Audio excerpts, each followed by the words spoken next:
स्टेजवरील पदाधिकारी खाली बसून घ्या।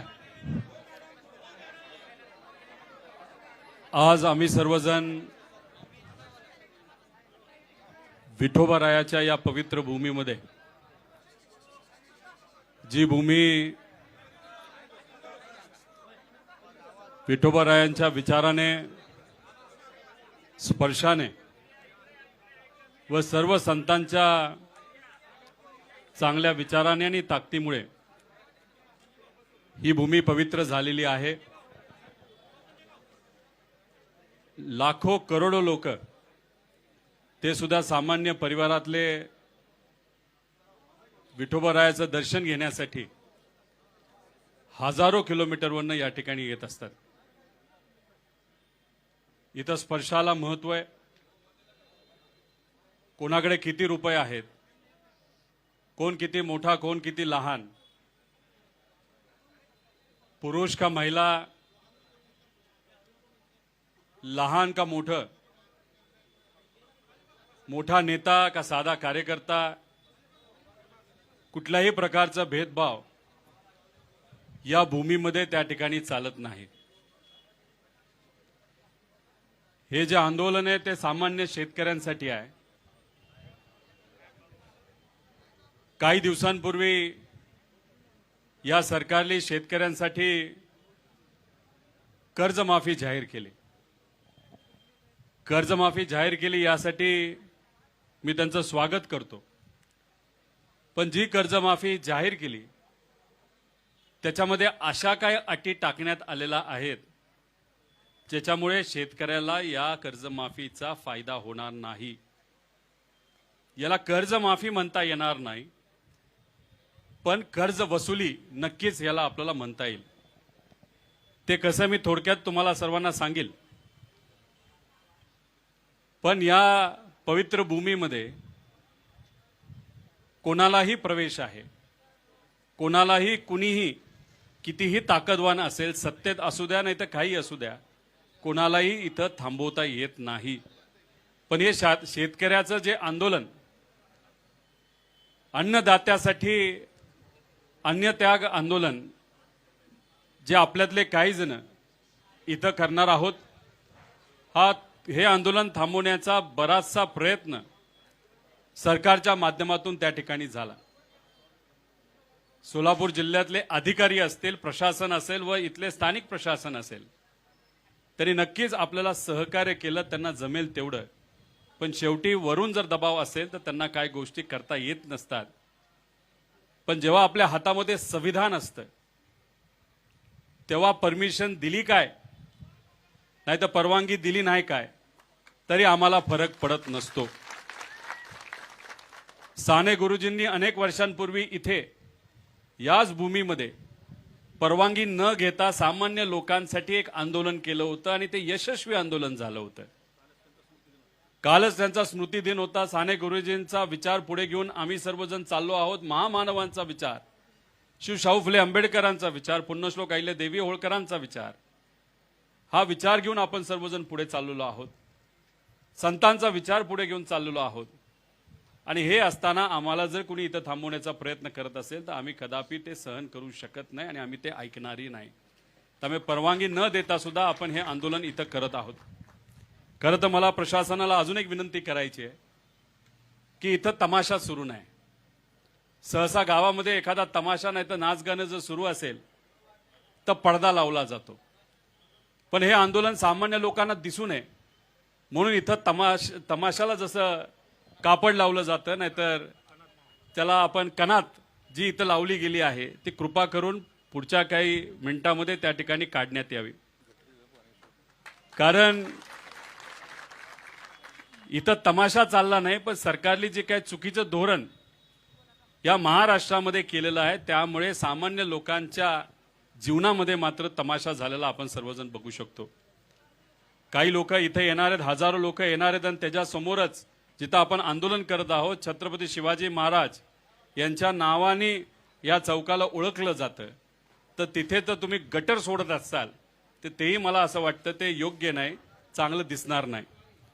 आता सगळ्यात महत्त्वाची गोष्ट जी आपल्या सर्वांना इथं सांगणार आहोत, ज्यांना माहीत नाही हे आंदोलन आपण का करत आहोत। आता हे आंदोलन का करत आहोत हे थोडक्यात तुम्हाला सांगत असताना ही गोष्ट आपण खूप डिटेलमध्ये त्या ठिकाणी ऐकून घ्यावी. 35,000 कोटी रुपयाची कर्जमाफी सरकारकडनं जाहीर झाली. त्यांचं म्हणणं असं आहे की याच्यामध्ये 55 लाख शेतकऱ्याला फायदा मिळेल. 35,000 कोटी रुपये 100% या कर्जमाफीसाठी लागत आहेत.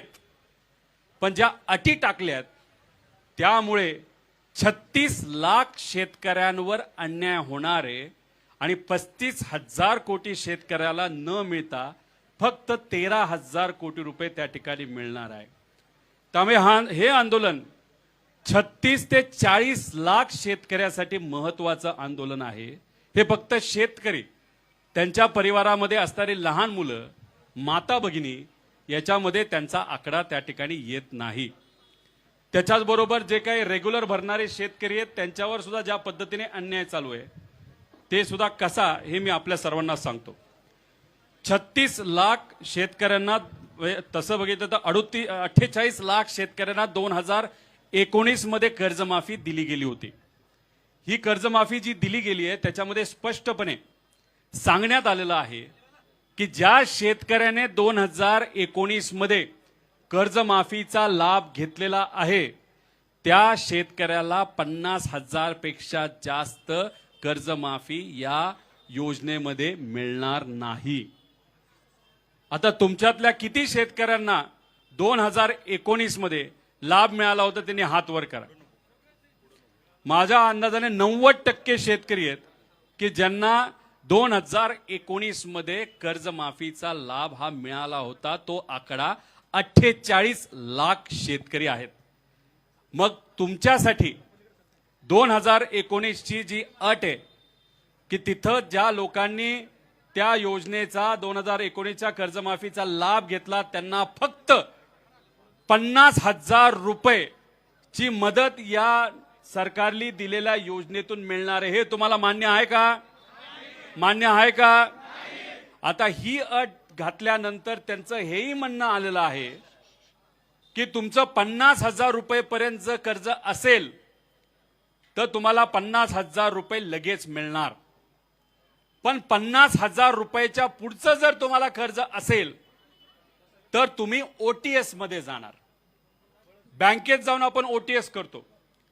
तुमचं समजा 1 लाख कर्ज असेल आणि तुम्ही 2019चा लाभ घेतला असेल तर मग तुम्हाला आधी 1 लाखातून 50,000 वजा करून 50,000 हे तुमच्या खिशातून द्यावे लागणार आणि ते 50,000 दिल्यानंतर मग तुम्हाला तिथं सरकारकडनं 50,000 रुपये दिले जाणार. हे तुम्हाला मान्य आहे का? आपलं काय मत आहे की 2019ची अट तुम्ही काढून टाका. जेली काय होणार की 2019 मध्ये ज्या शेतकऱ्यांनी कर्जमाफीचा लाभ घेतला त्या सर्व म्हणजे 48 लाख शेतकऱ्याला, म्हणजे 55 लाख शेतकरी हे म्हणतात त्यातले 48 लाख शेतकरी असे आहेत 2019 ला लाभ घेतलाय. आपलं म्हणणं आहे 2019 ची अट जर काढली तर सर्वच या 36 ते 48 लाख शेतकऱ्याला कितीची कर्जमाफी मिळणार? 2 लाख रुपयाची. मग तुम्हाला 50,000 रुपयाची कर्जमाफी पाहिजे का 2 लाख रुपयाची कर्जमाफी पाहिजे हे तुम्ही मला सांगा.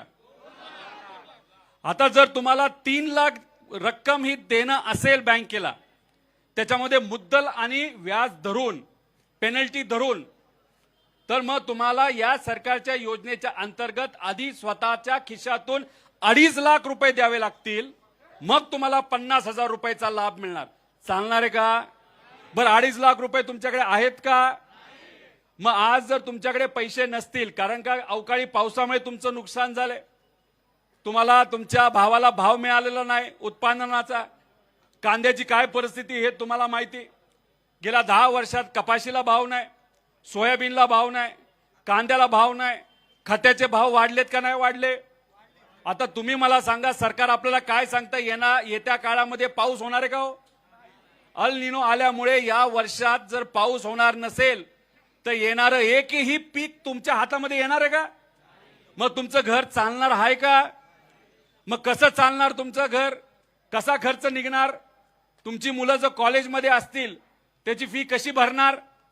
मग ह्या सगळ्या अडचणीवर मात करायची असेल तर सरकारला आपण जी विनंती करत आहोत की 2019च्या कर्जमाफीला, या कर्जमाफीला तुम्ही जे जोडलेलं आहे ती अट पूर्णपणे काढण्यात यावी, ही आपली पहिली मागणी. ही योग्य आहे का नाही आहे? मग आज आणि पुढचे काही दिवस मी असेल, माझ्याबरोबर इथं काही लोक अन्नदात्यासाठी अन्न त्याग करणार आहेत. तर हे आंदोलन एका दोघासाठी नाही. इथं इलेक्शन आहे का? कुठे काय आपल्याला मतं मिळवायची आहेत का? पण ही अडचण शेतकऱ्याची आत्ता जर नाही सोडवली तर पुढचं वर्ष आपल्या शेतकऱ्याचं अतिशय अडचणीचं जाऊ शकतं. म्हणून हे आंदोलन आपण इथं करत आहोत. आणि ओटीएसच्या बाबतीत सुद्धा जी दुसरी अट आहे त्याच्यामध्ये सुद्धा 2019ला आपल्याला जोडण्यात आलेलं आहे. ते सुद्धा त्यांनी ती 2019ची अट काढण्यात यावी अशी आपण मागणी केली. कॅबिनेटमध्ये जेव्हा बैठक सुरू होती त्या बैठकीमध्ये एक अंतर्गतला पेपर, कागद मीडियासमोर आपण आणला. त्या कागदावर काय लिहिलेलं आहे? या सगळ्या अटी जर टाकल्या तर आपल्याला 35,000 कोटी रुपये द्यावे लागणार नाही, आपल्याला बरेच कमी मिळू शकतात. त्यामुळे ही जी कर्जमाफी आहे ती कर्ज वसुली आहे, कर्जमाफी नाही, हे मात्र या ठिकाणी सिद्ध होतं. याचा विचार हा तुम्हा आपल्या सर्वांना त्या ठिकाणी करावा लागणार आहे.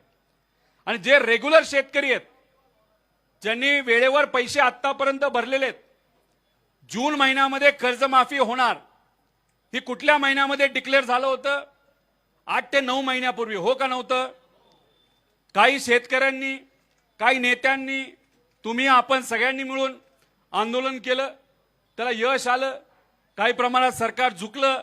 बच्चू कडू आज सत्तेत आहेत, त्यांनी सुद्धा आंदोलन केलं होतं. जे शेतकरी नेते आहेत त्यांनी त्या ठिकाणी आंदोलन केलं होतं. त्याच्यामध्ये राजू शेट्टी असतील, अजितभाऊ नवले असतील, अजून असे बरेच काही नेते त्याच्यामध्ये आहेत. तर या सगळ्यांनी आंदोलन केल्यानंतर कर्जमाफी दिली. पण दुर्दैव असे ही फसवी कर्जमाफी दिली. आणि मग जे रेग्युलर शेतकरी त्यांना असं वाटलं कर्जमाफी आपली होणार आहे तर मार्चमध्ये पैसे नाही दिले तर चालतील. आणि मग कुठेतरी त्यांची कर्जमाफी, त्या ठिकाणी कर्ज हे ड्यू न होता ते कुठेतरी त्या ठिकाणी पुढे गेलं. मग झालं असं की आता जे रेग्युलर शेतकरी आहेत त्यांच्यात कंडिशन काय टाकली, यांनी अट काय टाकली, 25-26 मध्ये त्यांनी ते रेग्युलर पाहिजे आणि 26-27 पर रेग्युलर पाहिजे. आता 26-27 सुरू झाले पण संपले का वर्ष? नाही संपलं. मग 26-27 हे वर्षाची अट टाकण्याचं कारण असं, जे रेग्युलर 14 लाख शेतकरी आहेत त्यांना आता या सरकारला पैसेच द्यायचे नाहीत, त्यांना नंतर कधीतरी त्या ठिकाणी पैसे द्यायचे. म्हणून आमचं म्हणणं आहे 2024-25 आणि 25-26 आणि 26-27 ची अट जी सरकारने टाकली आहे रेग्युलर शेतकऱ्याला, ज्याच्यामध्ये 14 लाख शेतकरी आहेत, ती अट सुद्धा त्या ठिकाणी काढण्यात यावी. अशा आपल्या 3 प्रमुख मागण्या आहेत. आणि 50,000 रुपयेपेक्षा जे रेग्युलर आहेत त्यांची 75,000 पर्यंत मदत जर सरकारकडनं त्या ठिकाणी दिली गेली, नाही तर वाढवली गेली, त्याचा फायदा हा आमच्या शेतकऱ्याला होईल. आता गेल्या वेळेस जेव्हा या भागामध्ये, या महाराष्ट्रामध्ये अतिवृष्टी झाली होती, काय सरकार सांगितलं होतं? 35,000 कोटी रुपये आम्ही शेतकऱ्याला देऊ. आले का तेवढे पैसे? हे 2 आमदार या भागातले आहेत, त्यांनी त्यांच्या मतदारसंघामध्ये लोकात जाऊन खूप सेवा केली. आम्ही सेवा केली, लोकात गेलो, लढलो, बोललो, सगळं झालं. आणि आम्हाला सांगण्यात आलं की 35,000 कोटी रुपयाची मदत आम्ही देऊ. आम्ही म्हणत होतो हेक्टरी 50,000 द्या. 35,000पैकी 1 रुपया सुद्धा शेतकऱ्यापर्यंत येणार नाही. किती रुपये आतापर्यंत त्या योजनेच्या अंतर्गत दिले? जाहीर झालं 35,000 कोटी, दिले फक्त 13,000 कोटी. मग ह्याच्यामध्ये शेतकऱ्याची फसवणूक झाली का नाही झाली? जेव्हा केव्हा अटी टाकल्या जातात त्याचं नुकसान हे शेतकऱ्याला सोसावं लागतं, भोगावं लागतं. म्हणून हे आंदोलन इथं करत आहोत. आणि काय सांगितलं होतं तेव्हा त्यावेळेसचे मुख्यमंत्री साहेब आणि आत्ताचे पण मुख्यमंत्री साहेब, की विमा कंपन्याकडनं प्रत्येकाला 17,000 रुपये आम्ही देऊ. आले का विम्याचे 1 तरी रुपया? नाही का? त्यांनी त्या ज्या अटी होत्या, जे निकष होते तेच काढून टाकले होते. आम्ही तेव्हा पार घशाला कोरड परुस्तर बोलत होतो, कृपा करून निकष काढू नका, शेतकऱ्याला मदत मिळणार नाही. सरकार जे 5,000 कोटी वाचवण्यासाठी शेतकऱ्याचं हजारो कोटीचं नुकसान केलं आणि मात्र शेतकऱ्याच्या खिशामध्ये 1 रुपया नाही आला.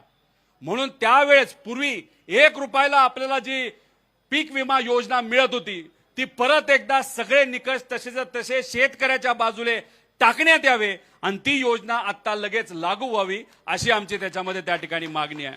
आणि शेवट ही कर्जमाफी वाट न बघता लगेचच्या लगेच 2 लाख रुपये सरसकट, किती रुपये शेतकऱ्याचे थकलेत हे न बघता डायरेक्ट अकाउंटमध्ये 2 लाख रुपये टाका आणि टाकल्यानंतर पुनर्गठन करा आणि आमच्या शेतकऱ्याला नवीन कर्ज देऊन येणाऱ्या सीझन मध्ये आम्हाला समोर जाण्याची संधी त्या ठिकाणी शेतकऱ्याला द्या. अशा सगळ्या आपल्या मागण्या आहेत. काय चुकलंय, काय चुकलंय सांगा तुम्ही?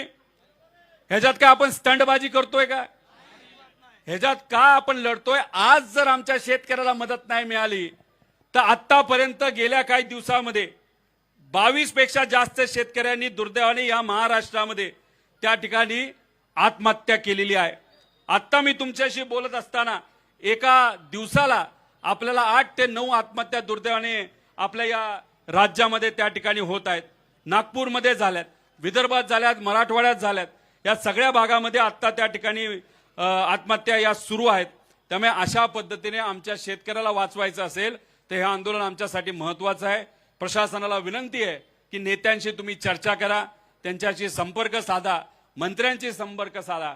आज आम्ही इथं हे आंदोलन आमच्यातले काही जण इथं सुरू करत आहोत. तुम्ही एवढ्या मोठ्या संख्येने इथं आलात त्यासाठी मी मनापासून आपल्या सर्वांचे या ठिकाणी आभार व्यक्त करतो. त्याच्याचबरोबर मी या मीडियाच्या मदतीने महाराष्ट्राचे तमाम शेतकरी नेते, सत्तेतले नेते, विरोधातले नेते, सामान्य लोक या सगळ्यांना मी आव्हान करतो की शेतकऱ्याला पाठबळ देण्यासाठी, पाठिंबा देण्यासाठी आपण जमेल तसं या आंदोलनाला त्या ठिकाणी यावं.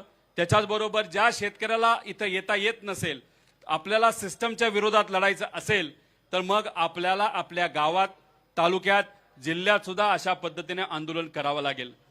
कारण आपण आपल्यासाठी लढलो नाही तर मग उद्या जाऊन अडचणी आपल्यालाच राहणार आहेत. नेत्याला काही फरक पडत नाही. नेत्यांची मुलं चांगल्या कॉलेजमध्ये, चांगल्या शाळेमध्ये शिकतात. मोठ्या मोठ्या व्यावसायिकांना काही फरक पडत नाहीत. त्यांचं सगळं बरं चाललेलं आहे. एखाद दुसरा महिना त्यांचा वाईट जाईल पण वर्ष त्यांचं चांगलं जाणार आहे. पण येणारा पाऊस काळ खराब असल्यामुळे तुमचं अख्खं वर्ष नाही, पुढचे 2 वर्ष खराब जाणार आहेत. त्यामुळे या कर्जमाफीचा पूर्णपणे 2 लाखाचा लाभ प्रत्येक शेतकऱ्याला जर मिळाला नाही तर तुम्हाला म्हणजे शेतकऱ्याला खूप मोठी अडचण ही सोसावी त्या ठिकाणी लागणार आहेत. म्हणून आपल्या सर्वांना सांगतो की हे आंदोलन आपल्या सर्वांसाठी अतिशय महत्वाचं आहे. आणि तुमच्या सर्वांच्या साक्षीने, विठोबारायाच्या आशीर्वादाने, सर्व संत श्रेष्ठांच्या आशीर्वादाने, सर्व महामानवांच्या आशीर्वादाने, माझ्या आई वडिलांच्या आशीर्वादाने, माझ्या परिवाराच्या पाठिंब्याने व सर्वसामान्य लोकांच्या पाठिंब्याने हे आंदोलन आत्ता आपल्या सर्वांच्या उपस्थितीमध्ये, त्याच्याचबरोबर 4 जून पासून आत्तापर्यंत कर्जबाजारी जे शेतकरी होते आणि दुर्दैव कर्जबाजारी असल्यामुळे ज्या ज्या शेतकऱ्यांनी आत्महत्या केली, आपल्या परिवाराला त्या ठिकाणी सोडलं, ज्याच्यामध्ये नारायणबाई धोटे असतील नागपूर, त्याच्याबरोबर सुखदेवभाऊ पाटोड असतील, लतादाई गायकवाड असतील, खुशालभाऊ खंडाईत असतील, त्याच्याचबरोबर गजाननभाऊ राठोड असतील, नागरामभाऊ राठोड असतील, संजयभाऊ साळवे असतील, दशरथभाऊ चव्हाण असतील, विनोदभाऊ शिंदे असतील, विश्वासभाऊ क्षीरसागर असतील, बाळकृष्णभाऊ खडसे असतील व इतरही सर्व शेतकरी, त्यांना मी आदरांजली त्या ठिकाणी वाहतो. आणि प्रत्येक शेतकऱ्याला विनंती करतो, आपला परिवार आपल्यासाठी महत्वाचा आहे. या सरकारला जाग्यावर आपण सर्वजण आणू, गुडघ्यावर आणू आणि तुम्हाला सरसकट कर्जमाफी देण्यासाठी या सरकारला सांगू. त्यामुळे कृपा करून कुणीही आत्महत्या त्या ठिकाणी करू नये. यांना आदरांजली सगळ्यांना वाहून आणि तुमच्या सगळ्यांच्या आशीर्वादाने, पाठिंब्याने, महाराष्ट्राच्या तमाम लोकांच्या पाठिंब्याने, तसंच महाराष्ट्र धर्म टिकवण्यासाठी विठुरायाच्या या पावनभूमीमध्ये आत्तापासून मी आमच्या अन्नदात्यासाठी अन्नत्याग आंदोलन इथं सुरू करत आहे. आता सरकारकडे खरं तर निर्णय गेलेला आहे की या आंदोलनाला असंच वाढवत ठेवायचं, शेतकऱ्याला असंच अडचणीत त्या ठिकाणी ठेवायचं का आमच्या अन्नदात्याला त्या ठिकाणी सहकार्य करायचं. त्यामुळे सरकारने या बाबतीचा योग्य असा विचार तिथं करावा अशी मी विनंती या सरकारला करतो. त्यामुळे 36 लाख शेतकऱ्यांच्या वतीने आणि शेतकऱ्याला न्याय मिळाला तरच मजुराला न्याय मिळणार आहे, ग्रामीण अर्थव्यवस्थेला न्याय मिळणार आहे. ग्रामीण अर्थव्यवस्था चांगली राहिली तरच शहराची अर्थव्यवस्था ही चांगली राहणार आहे, तरच देशाची आणि राज्याची अर्थव्यवस्था चांगली राहणार आहे. त्यामुळे हे आंदोलन हे अख्ख्या महाराष्ट्राचं आहे, सामान्य लोकांचं आहे. आणि या आंदोलनामध्ये आमच्याबरोबर अनेक लोक सहभाग घेत आहेत. जे सहभाग घेतात त्यांचं मी मनापासून आभार व्यक्त करतो. या स्टेजवर जे माझ्याबरोबर पुढचे काही दिवस इथं अन्नत्याग आंदोलन करणार आहेत त्यांनीच कृपा करून म्हणजे मोठे नेते सोडून जे कोणी इथे माझ्याबरोबर आंदोलन करणार आहेत, जे उपोषण करणार आहेत, अन्नत्याग करणार आहेत, त्यांनी या व्यासपीठावर त्या ठिकाणी थांबावं. त्याच्याचबरोबर आपल्याला आध्यात्मिक मार्गदर्शन करण्यासाठी इथं काही हबप महाराज इथं आलेले आहेत, त्यांचं मी मनापासून स्वागत करतो. त्यांनी केलेलं मार्गदर्शन आमच्या सर्वांसाठीच प्रेरणादायी इथं असेल. सर्व इथं असणाऱ्या मीडियाचे मी आभार व्यक्त करतो. तुम्ही सहकार्य करतात, तुम्ही हा विषय लोकांपर्यंत नेता, सरकारपर्यंत नेता, म्हणून कुठे ना कुठेतरी सामान्य लोकांचा फायदा होतो. काही दिवसांपूर्वी लातूर मध्ये असणाऱ्या एका शेतकऱ्याकडे बैल नसल्यामुळे स्वतःच्या पत्नीला नांगर तिथं ओढावा लागलं. ठीक आहे, मीडियाली बातमी केली, विरोधकांनी त्याच्यावर बोललं म्हणून सरकारने दुसऱ्या दिवशी एक बैल दिला. पण दुर्दैव असं ते बैल सुद्धा आजारी दिला. तो इतका आजारी होता की शेतकऱ्याकडे पैसे नसताना सुद्धा बाहेरून पैसा घेऊन त्याला डॉक्टरचे पैसे भरावे लागले. म्हणजे स्वतःच्याच खिशातून दिलेल्या बैलाला नीट करण्यासाठी पैसा गेला. जसा तो बैल आजारी आहे तशीच ही कर्जमाफी सुद्धा आजारी आहे. फक्त दाखवण्यासाठी आम्हाला कर्जमाफी नको, सरसकट आमच्या शेतकऱ्याला मनापासून मदत करण्यासाठी कर्जमाफी द्या, सरसकट द्या. आणि आम्ही सांगितलेल्या अटी ज्या तुम्ही मुद्दामून टाकलेल्या आहेत त्या सर्व अटी ज्या आम्ही म्हणत आहोत तुम्ही काढा, त्या काढाच असं म्हणून मी इथं माझं आंदोलन सुरू करत आहे. रामकृष्ण हरी. जय हिंद, जय महाराष्ट्र, जय महाराष्ट्र धर्म.